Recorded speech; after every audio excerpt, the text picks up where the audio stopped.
Magandang araw mga bata! Ako si Teacher Nathan. Narito ako upang gabayan ka sa ating bagong aralin ngayon. Pero bago tayo dumako sa ating tatalakayang konsepto, magbalik-aral muna tayo sa ating nakaraang leksyon. Ang ating nakaraang leksyon ay tungkol sa liquid at mga katangian nito. Isulat ang tama kung ang sumusunod na pahayag ay nagsasabi ng wasto tungkol sa liquid at mali naman kung hindi. Para sa unang bilang, ang liquid ay may sariling hugis. Tama o mali?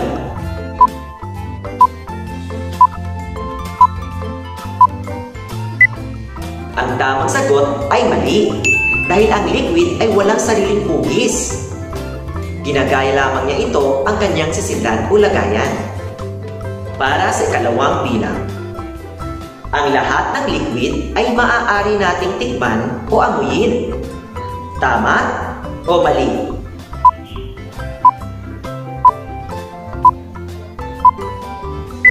Ang tamang sagot ay mali dahil hindi lahat ng liquid ay pwede nating amuyin o tikman. Katulad lamang ng bleach, pintura at muriatic acid.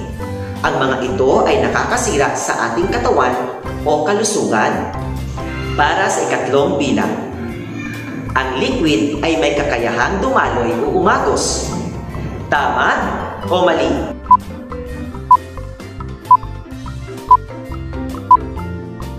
Ang tamang sagot ay tama dahil ang katangian ng liquid ay dumaloy o umagos. Ito ay may mabagal, mabilis, o napakabilis. Para sa ikaapat na bilang, ang ketchup, gravy, at gatas na kondensada ay mga halimbawa ng liquid na mabagal dumaloy. Tama o mali?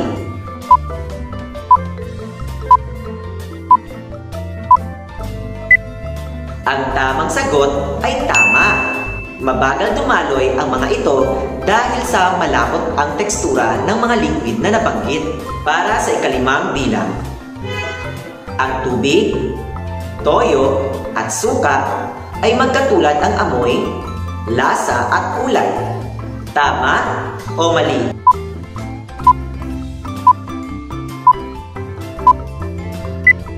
Ang tamang sagot ay mali dahil ang liquid ay magkakaiba ang lasa, kulay, at amoy. Ngayon, ano naman kayang anyo ng matter ang ating pag-aaralan? Handa ka na ba? Tara! Dahil ngayong bagong new normal, lamang ang batang may dunong at alam sa agham. Naranasan mo na bang gumala sa Tagaytay? Kumusta ang simoy ng hangin doon? Malamig ba o mainit? Naranasan mo din bang lumabas ng tanghaling tapat? Ano ang iyong naramdaman? Kamusta naman ang simoy ng hangin? Mainit ba o malamig? Ang hangin na dumampi sa iyong balat at iyong naramdaman ay tinatawag ding matter. Isang uri ng matter ang hangin. Ito ay tinatawag na gas. Tingnan ang lobo sa aking likuran. Alam ko na paborito mo din ang lobo. Saan nga ba natin lagi nakikita ang mga lobo? Tama! Ito ay ating nakikita tuwing may kaarawan o birthday. Ano kaya ang nasa loob ng lobo? Tama ka! Ang laman ay ang hangin o tinatawag nating gas. Ano nga ba ang gas? Ang gas ay isang matter na hindi rin nahahawakan, ngunit ito ay nararamdaman. Ang halimbawa ng gas ay hangin. Karamihan sa gas ay hindi nakikita, pero kapag ito ay nahaluan ng ibang chemical, ang kulay nito ay nag-iiba. Malayang nakakagalaw ang molecules ng gas. Matatagpuan ang gas kahit saan. Binubuo nito ang hangin na nasa paligid mo. Atmosfera ang tawag sa tila kumot ng hangin na kabalot sa ating mundo. Binubuo ng iba't ibang gas tulad ng oxygen, nitrogen, carbon dioxide, at iba pa ang atmosfera. Ngayon, ating isa-isahin ang mga katangian ng gas. Unang katangian ng gas. Ang gas ay walang tiyak na hugis. Katulad ng liquid, ang gas ay wala ring tiyak na hugis. Ito ay sumusunod sa hugis ng sisidlan o lalagyan. Tingnan ang lobo. Ano ang iyong napansin? Tama! Ang lobo ay may magkaibang hugis. Ang isa ay hugis beluhaba at ang isa naman ay hugis puso. Ang laman ng lobo na yan ay hangin at ang hangin ay tinatawag nating gas. Ang gas ay sumusunod sa hugis ng lalagyan.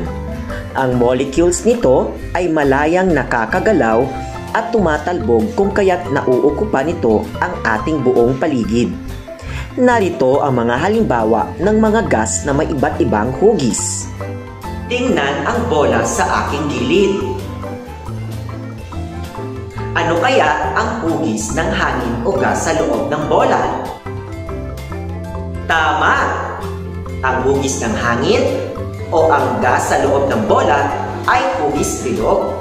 Ano naman kaya ang mangyayari sa bola kung mawawalan ito ng hangin sa loob? Magagamit pa ba kaya natin ang bola sa paglalaro?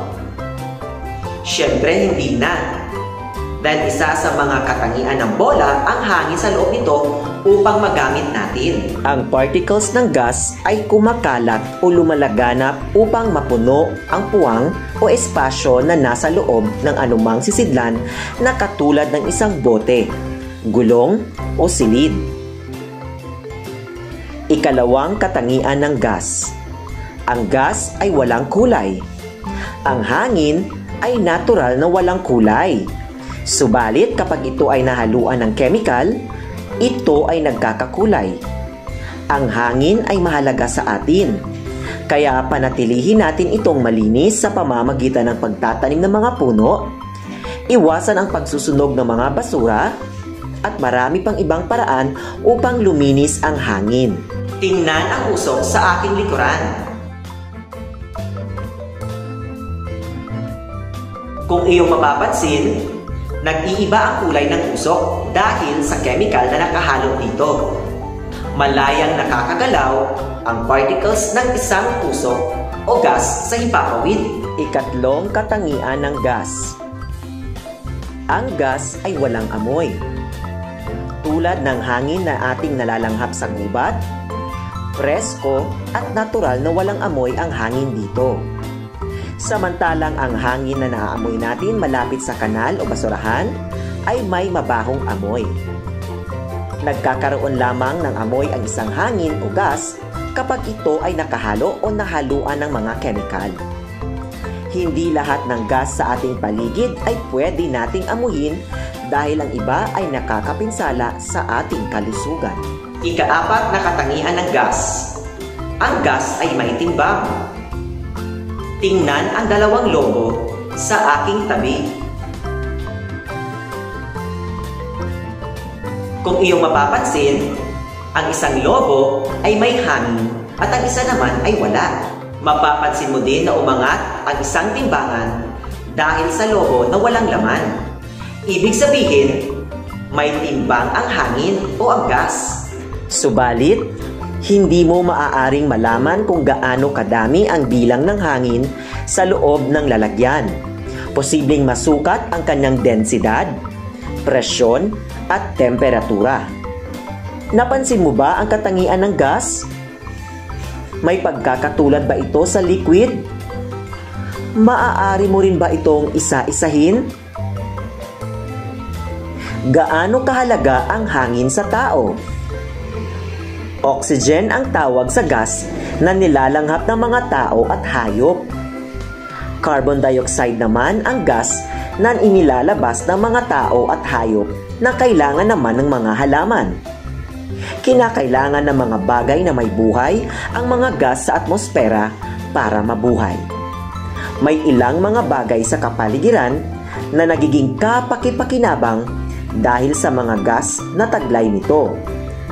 Para magamit ang mga kotse at mga gulong ng bisikleta, kinakailangan na malagyan ng hangin ang mga ito. Paano mo malalaman na kailangan mong hanginan ang mga gulong? Aandar ba ng maayos ang kotse at bisikleta kung ang mga gulong nito ay walang hangin? Ano-ano pa ang mga bagay na kinakailangan ng hangin?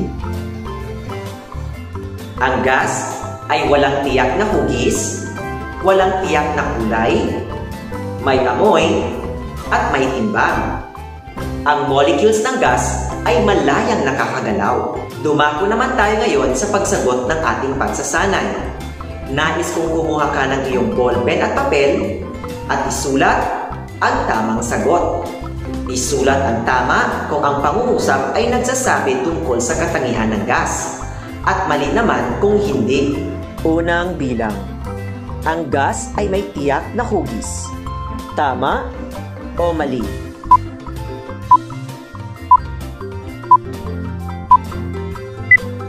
Para sa ikalawang bilang. Ang hangin na ating nalalanghap at nararamdaman ay halimbawa ng gas. Tama o mali?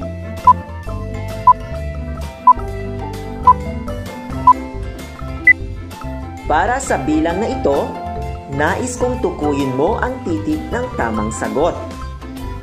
Para sa ikatlong bilang, anong katangian ng gas ang ipinapakita ng larawan? A. Hugis, B. Tekstura, C. Amoy, D. Kulay.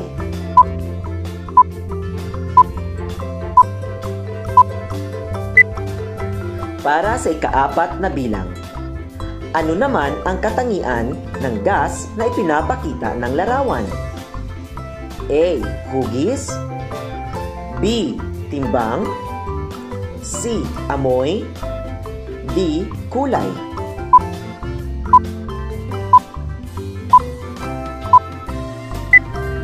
Para sa ikalimang bilang, ano ang katangian ng gas na ipinapakita ng larawan? A. Hugis, B. Timbang, C. Amoy, D. Kulay.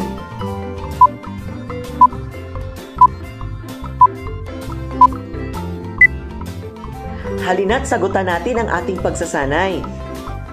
Para sa unang bilang, ano ang iyong sagot? Magaling! Ang tamang sagot ay mali. Iba-iba ang hugis ng mga gas, depende ito sa kanyang lagayan o sisidlan. Para sa ikalawang bilang, tama ba ang iyong sagot? Mahusay! Ang tamang sagot ay tama. Ang gas ay ating nalalanghap at nararamdaman. Para sa ikatlong bilang, ano naman ang iyong sagot? Magaling! Ang tamang sagot ay hugis. Ang gas ay walang tiyak o definidong hugis. Para sa ikaapat na bilang, ano ang iyong sagot? Mahusay! Ang tamang sagot ay timbang.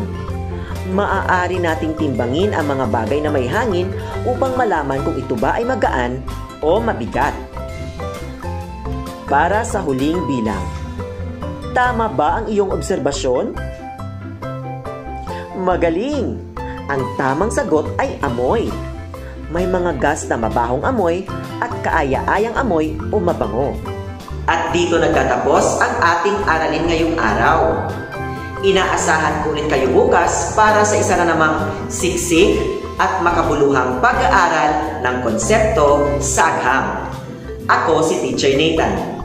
Laging tandaan, sulong-dulong, aghamang katulong sa ating pagsulong. Sulong, edukalidad. Paalam!